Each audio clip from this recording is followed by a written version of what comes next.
2 টার্মের বেশি কোনো প্রধানমন্ত্রী বাংলাদেশে থাকতে পারবে না। বাংলাদেশের ক্ষমতার যে বিন্যাস সেটা যাতে আর কোনোভাবেই 75-এ কিংবা 72-এ ফিরতে না পারে। ঐক্যের জায়গা হচ্ছে এই নয় যে সবগুলো দল এক হয়ে যাবে, তাদের মতাদর্শ বদলে ফেলবে। বাংলাদেশের সামনে সত্যিকার অর্থেই বড় সুযোগের জায়গা এসছে যে এই রকম ভাবে একটা দেশকে যখন প্রায় সেটা নিজের ভেতরের অন্তর্ঘাতে ধ্বংসের মুখোমুখি, সেইখানে আমাদের ছাত্র তরুণরা নিজেদের রক্ত দিয়ে আবারও মনে হচ্ছে মাটি ফুঁড়ে পুরো দেশকে নতুন করে সাজানোর সুযোগ করে দিয়েছেন।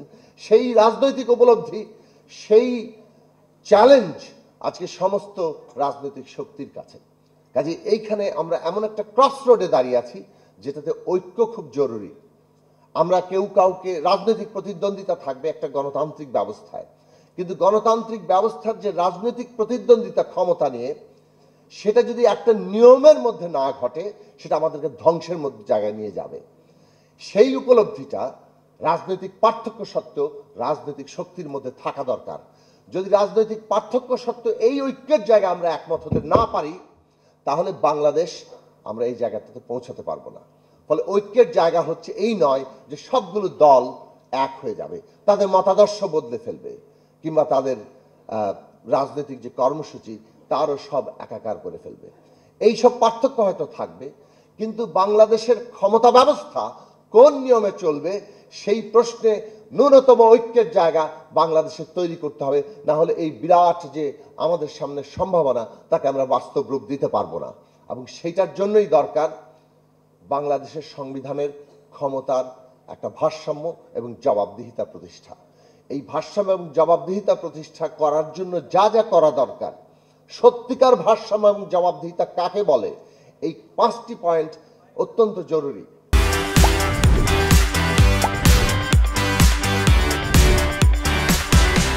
সরকার কয় বছর থাকতে পারবে একজন প্রধানমন্ত্রী? 2 টার্মের বেশি কোনো প্রধানমন্ত্রী বাংলাদেশে থাকতে পারবে না। এই প্রশ্ন রাজনৈতিকভাবে উঠেছে, কিন্তু এর যে আরো একটু তর্ক আছে এখনো, কিন্তু সেই তর্ক চলবে, কিন্তু সেই তর্কের ন্যূনতম ঐক্য জায়গা দরকার। বাংলাদেশের সাংবিধানিক প্রতিষ্ঠানগুলোর নিয়োগ কারা দেবে? যদি সেটা সরকারের হাতে থাকে তাহলে সেই নিয়োগ অনুগতরাই পাবেন।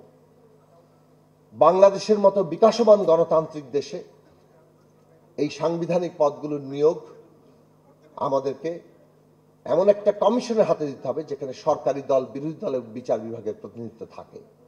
সেটার উপরে নির্ভর করবে বাংলাদেশের সাংবিধানিক প্রতিষ্ঠানগুলো, নির্বাচন কমিশন থেকে শুরু করে দুর্নীতি দমন কমিশন, অ্যাটর্নি জেনারেলের পদ, এই ধরনের গুরুত্বপূর্ণ অডিটর জেনারেলের পদ, এই ধরনের প্রতিষ্ঠানগুলো কিভাবে চলবে।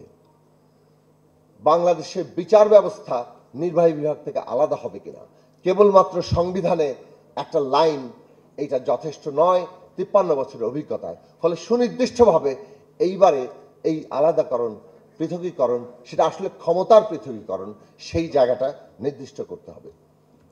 এবং বাংলাদেশে আমরা যেটা ক্ষমতার ভারসাম্যের ক্ষেত্রে 2 কক্ষ বিশিষ্ট সংসদের ক্ষেত্রে যতটা ঐক্য এসছে, কিন্তু এখনো পর্যন্ত সেই ঐক্য আসেনি 2 কক্ষের ক্ষমতার ভারসাম্য কি, উচ্চ কক্ষে কিভাবে নির্বাচনের জায়গা হবে। এই প্রশ্ন নির্দিষ্ট করা এবং সত্যিকার অর্থে সেপারেশনটা ঘটানো, সেইটা হচ্ছে আমাদের চতুর্থ গুরুত্বপূর্ণ কাজ। সংসদের সদস্যরা তারা জনগণের প্রতিনিধি হিসাবে সংসদে তাদের ক্ষমতা প্রয়োগ করবেন, নাকি দলের সদস্য হিসেবেই দলীয় প্রধানের অনুগত থাকবেন? এই প্রশ্নের একটি ভারসাম্যমূলক মীমাংসার প্রস্তাব, সেটাও রাজনৈতিক দলগুলো থেকে অনেকটা ঐক্যমত তৈরি হয়েছে, যেটা আর্টিকেল 70 এই বিদ্যমান সংবিধানে অধিকারগুলোকে ক্ষুণ্ণ করে রেখেছে। সেই প্রশ্নেও আমাদের যেতে হবে শেষ পর্যন্ত, যদি আমরা জনগণকে ক্ষমতার কেন্দ্র হিসেবে দেখতে চাই। ক্ষমতার এই ভারসাম্যের প্রশ্নটি 72 সালের সংবিধানে ছিল না। ক্ষমতা কিভাবে চলবে তার ডেফিনিশন ছিল না বলেই 72 সালের সংবিধানের ধারাবাহিকতাতেই 75-এর একদলীয় শাসন এসছে। এই জায়গাটি আমাদের উপলব্ধি, এবং 72 সাল, 75 সাল 2011 এবং 2024 এসে আমরা সেই উপলব্ধি প্রবলভাবেই করি। কাজেই বাংলাদেশের ক্ষমতার যে বিন্যাস সেটা যাতে আর কোনোভাবেই 75-এ কিংবা 72-এ ফিরতে না পারে, সেটাই বাংলাদেশের সামনে এখন সবচেয়ে বড় চ্যালেঞ্জ। সেই চ্যালেঞ্জের জায়গা আমরা রাজনৈতিক দলগুলো করব।